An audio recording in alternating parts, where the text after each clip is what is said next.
Pipila ka mga bala sa shotgun ug short firearms nakaplagan sa usa ka basurero sa kolektahong basura niini sa usa ka barangay sa Cagayan de Oro City. Ani ang report. Adlawng Biyernes, nakurat ang basurerong si Ray Lawrence Diaz samtang nagapangolekta kini og basura sa barangay Puntod sa Cagayan de Oro City. Sa namatikdan ni ining usa ka karton. Diyang giablihan, pulos mga bala sa armas ang mibungad kaniya. Rason nga gilayon silang nanawag og kapulisan. Wag okay na mo, nakita na ko ng mga bala. Di nanawag dahil mi sa pulis nga naibala kay base na mong ikalukan sir. Og katong nagbutangan na sir, manawag diyan sa pulis nga kami nagdadalag bala, kami na mabriso.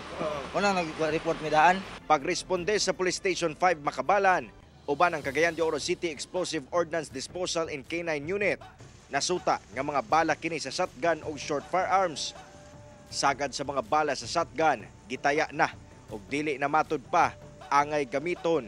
Apan matud sa kapulisan, delikado gyapon kini, sangit posible gyapon kini nga mubuto. Rescue gyapon ni sir nga kung nakabalo gamito nila kay kini magong mga kining explosive wala man gini expiration. Subay sa mong insidente, adunay panawagan ang EOD team labi na sa mga gahupot ug armas ug bala.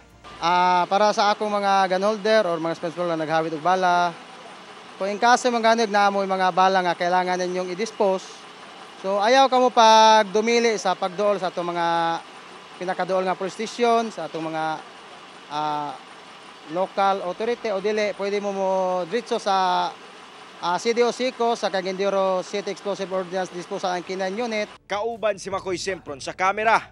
Ako, si Cyril Chavez para sa One Mindanao.